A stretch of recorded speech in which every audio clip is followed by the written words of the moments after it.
April 5, 2025. Ito yung araw na pinakaunang-unang check-up ni Baby Cairo. At sa nalaman namin sa doktora, ay talagang hindi kami makapaniwala pareho ni Commander.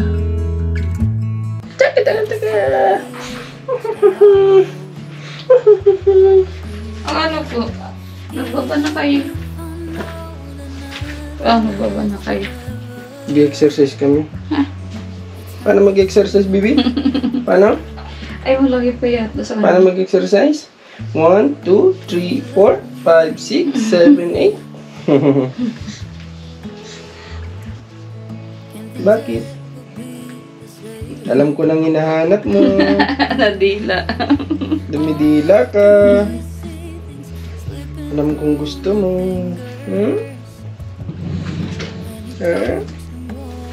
Tinan mo yung araw. Si Haring Araw, no? Wala, oh.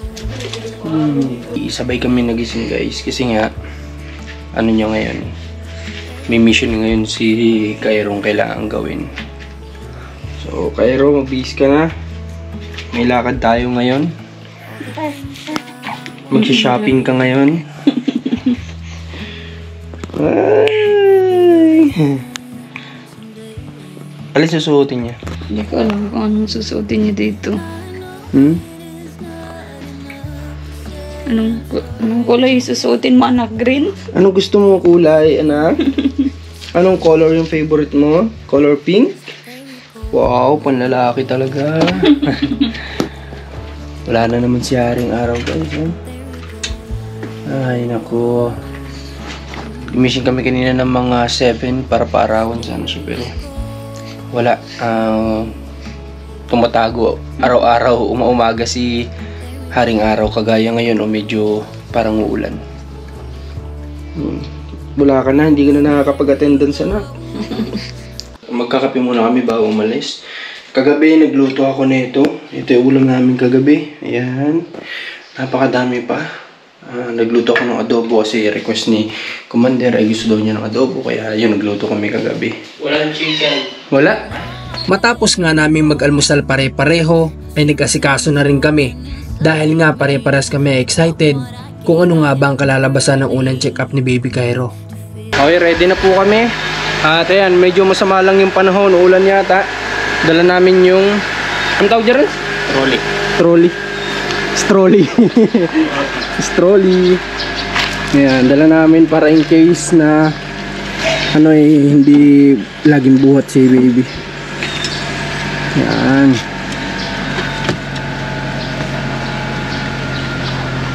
Ayos. Yung sayo. Commander ready na din. Baby, bubuhatin ko muna. Tara na.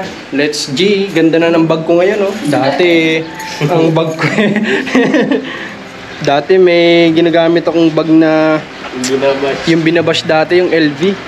Ngayon, eto na lang, oh. LV, oh. Lagayan ng diaper na diaper ng wipes, oh, di ba? Okay, pupunta po tayo ngayon ng Lucena sa hospital na pinag-anakan ni Commander kasi nga ngayong araw po yung schedule ni baby para ma-check up. May check up pa siya, iba talaga pag private kasi maalala ko nung kay Marcos Late, wala naman ng ganito pagkalabas natin, di ba?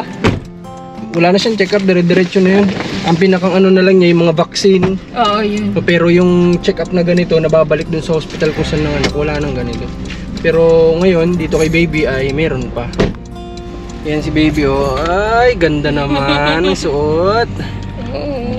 Tingin daw Cairo. Ba't nakasimangot? Galit. Ha? Ayaw niyang mabigyan. Baka nalulunod sa hangin. Ayaw mo mabidyohan? May tubig yung mga yun? Saan yung panganay natin? Ah, ito pala. Ask ka lang dyan, bunso. Naging bunso, naging panganay. Ay, Rans, dyan mo? Opo, ama. Opo, ama. Opo, itay. Okay, ito na tayo guys. Para nang sa ganun ay after lunch, tama-tama lang yung alis namin. Magto-12 pa lang ba? Magto-12? Tama ba? 12 na. O 12 na, so tama-tama lang yung alis namin para pagdating namin doon tapos na sila ng lunch break nila. At doon na din kami manananghalian. Sayang yung adobo ko, di nyo pinapansin ha. Ba't di mo nilagay sa rep? Ha? Okay naman yun, matagal naman masira yung ano ko, yung luto. Natagal yung luto ko ng 2 buwan.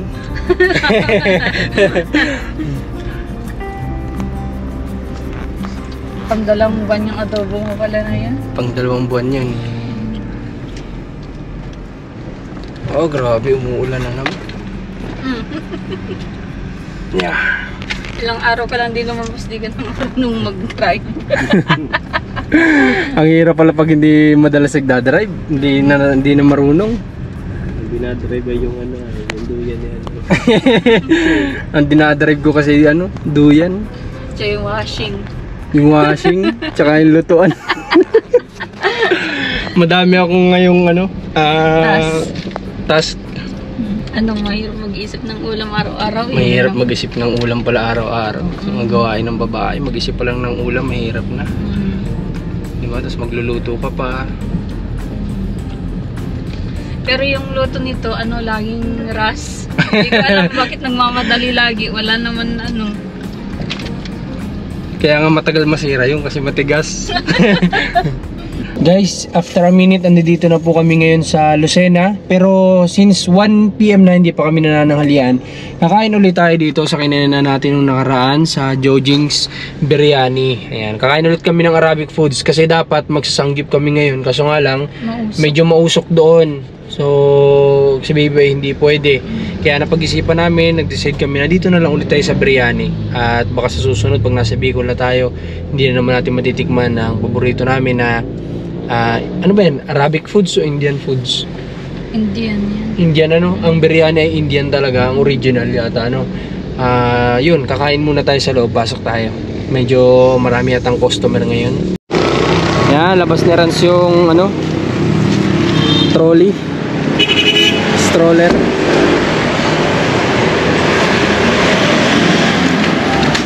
Ayos. Dito tayo sa kabila kay Commander. Init guys, sobra. Kawan ko. Ikaw na, kaya mo? Woo, baby, mainit.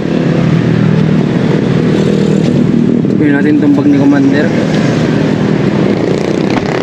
Okay, thanks God for safe travel. Andito na kami. Pasok na. Pasok na. Uy, daming tao ah. Parang daming tao.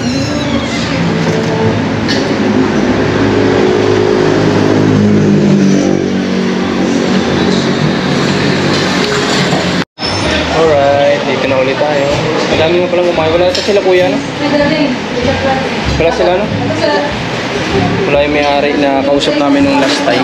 1 plums, 1 hot chai tea, 1 pineapple cansapo, isang lemon ng ice tea. Picture of ice tea. Thank you. Nakapatay na yung ano. So guys, naka-order na kami, waiting na lang kami para sa para sa foods. Hindi ko alam kung abutin to ng mga 20 to, hindi naman siguro sobrang tagal. So mga 20 minutes ay makakain na kami, tapos diretso na kami sa hospital kasi ang oras na yan 1:19 PM na. So nasabi ba sa'yo kung anong oras yung hanggang anong oras si Doc? Wala ko nasabi. Pero ang start naman yan ay 8 AM to 1 yan. Mga 5 siguro naman yan, ano? Okay, hindi kasi namin alam yung, wala sa amin nasabi kung hanggang anong oras yung doktor dun, yung doktora ni Baby. So, sana abutan naman natin. Si Cairo ngayon ay tulog na tulog. Ayan, tulog na tulog.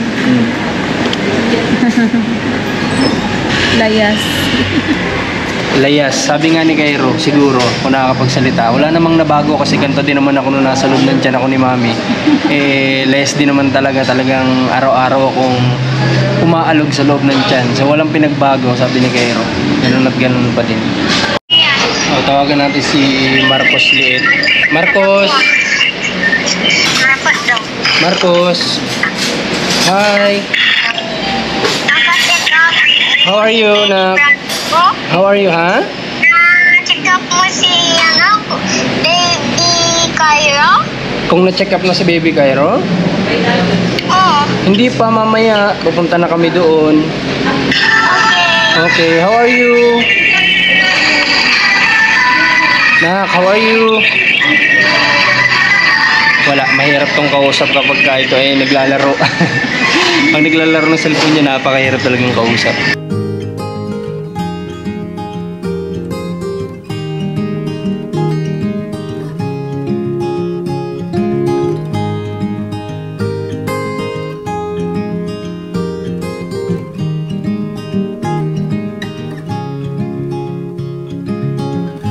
Another rainy afternoon, I don't know what I'm to do. I just miss you more than anything. It's way too quiet in the house, I'm just wasted on the couch, 'cause I don't wanna feel anything. Wish you'd stayed here beside me. This isn't how it's supposed to be. Wish you'd stayed here right with me. I can't shake that feeling that we said goodbye too soon. Guys, tapos na kaming kumain. Thank you kay Lord kasi binusog na naman niya tayo ngayong araw. At tatikman na naman namin yung paborito namin. At wala pa rin pagbabago, napakasarap pa rin talaga ng Indian foods. Kaya yan, maraming salamat sa nasa taas. At ewan ko si Rans kung nabusog ka ba, Rans? Solve. Lagi naman. Busolve. Okay, so didiretso na tayo ngayon sa hospital. Nang makapag-park nga ako ng mga oras na ito ay hindi ko talaga mahanap sila Commander. Halos nalibot ko na ang Building 1. Nawala sila, guys. Nag-park kasi ako, di ko na alam kung sila pumunta. Pero sure ako, baka nandito na. Check natin. Oh, wala ah. Saan yung mga yun? Kaya pala hanap ako ng hanap kalaran. Sandi dito lang pala sa kabila. Ayun, oh. Sa kabilang building pala sila pumunta. Kala ko dito sa dating pinag-anahan kay Commander. Dito pala sa kabila dito. Saan? Nandyan? Sige. Pila pa. Pila? Marami? Marami. Saan dumaan? Tara. Pang 29 pa sila. Pang? 29. 29. Nakabutin tayo ng alas 5 nito ah. 12 pa lang yung nasa loob. 12. Nice lang.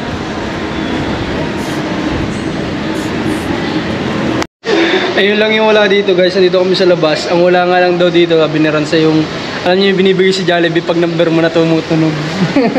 Kasi sa tanong ko kay Commander, paano namin malalaman kung kami na?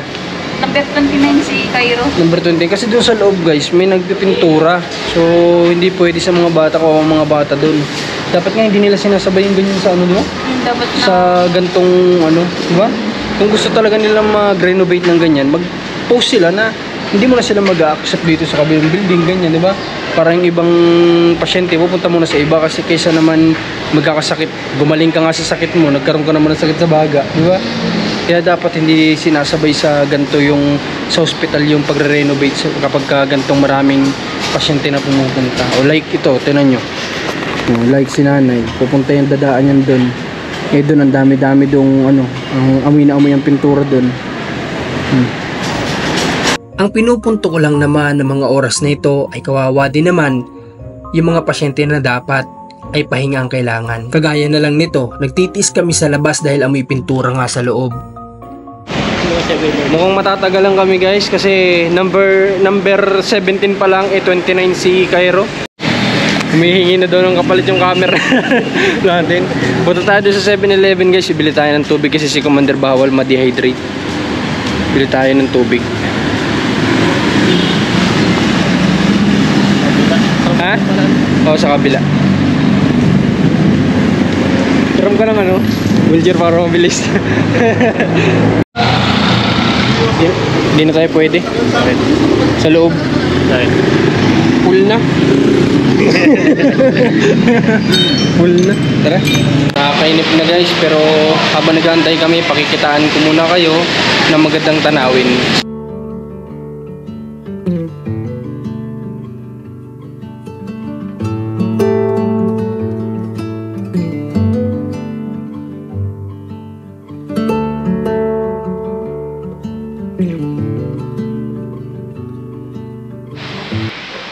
Guys, nagustuhan niyo ba yung magandang tanawin?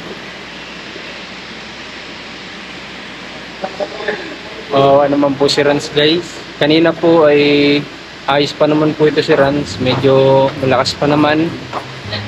Kasama ko pa siya kaninang bumili ng tubig.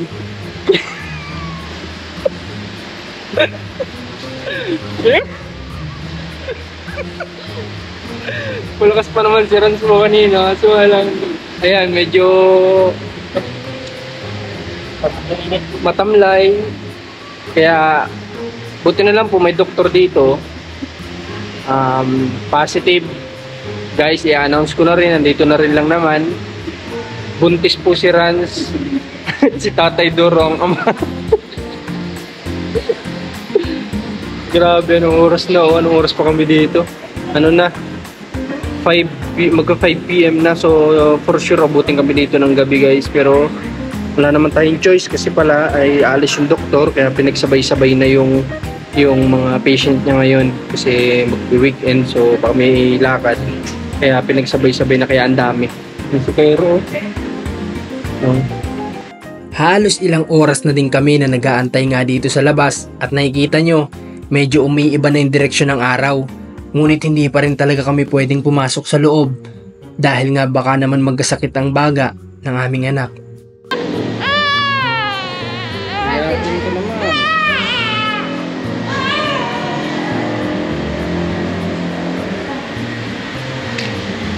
Halos mag-aapat na oras na nga kami na nag-aantay dito. At dahil wala naman halos na tao na dito, hindi na talaga namin maintindihan kung paano ba yung ipwesto namin. Para lang nang sa ganoon ay maibsa naman yung pagkainip namin. Dahil nga pare-pareho kami, nalubat na ang mga cellphone. Kulang na nga lang, maglatag na lang kami dito sa ospital.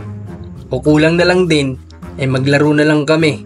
Para lang nang sa ganoon, ay mabawasan talaga yung inip namin ng mga oras na ito. Dahil imagine nyo naman kung ilang oras na yung pinag-aantay namin. Pero wala naman kami magagawa kung di mag-antay na lang talaga. Dahil nauunawaan nga namin na kinakailangan talaga ni Doc pagsabay-sabayin ang mga pasyente niya sa ngayon.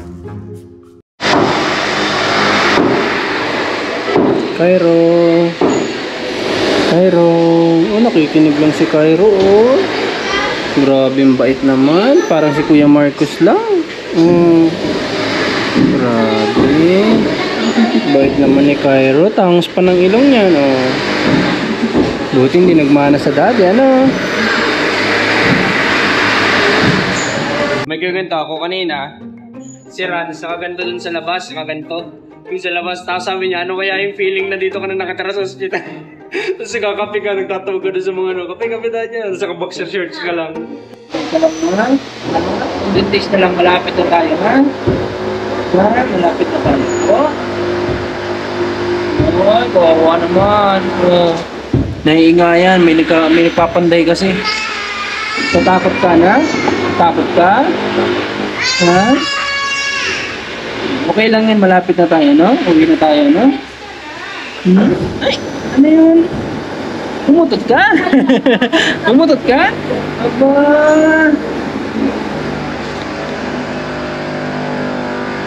Grabe, nangyari dito. Kawawa naman. Bulagta talaga, oh, grabe.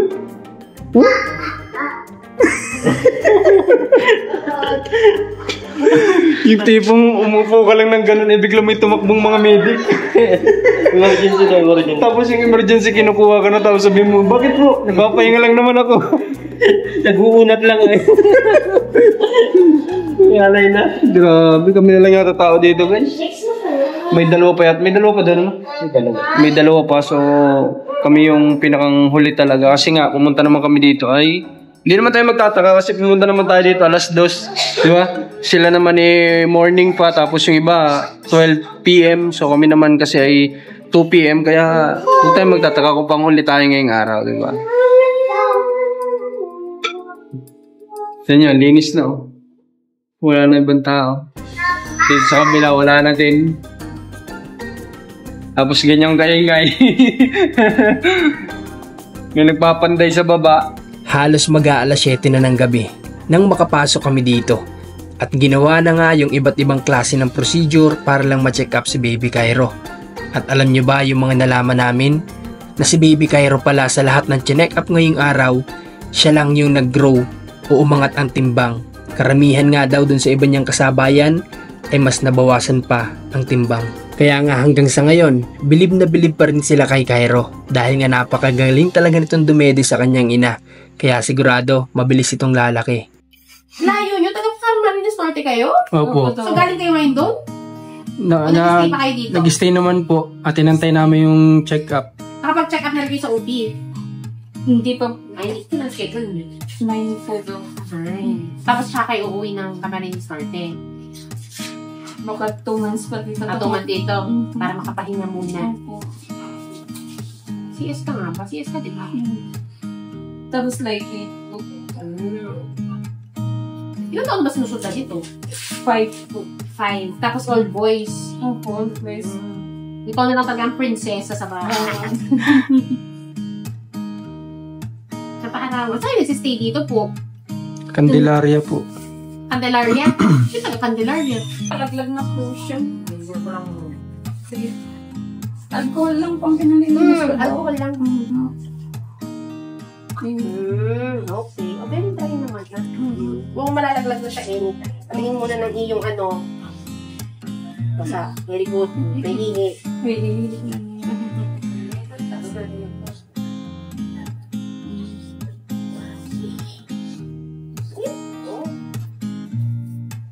Palaglag na po yan, Dok.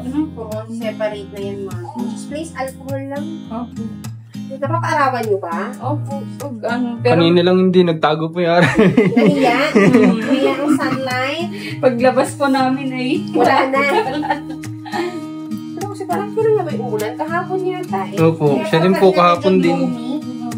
Hindi maaraw yung morning. Pero very dry na. Hi! Lisan na ako ng chest to all saglit bago ko ilagay. As in parang yellow mustard man.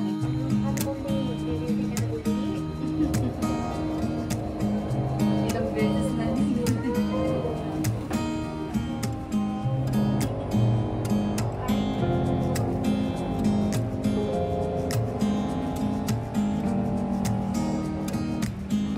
Pusit.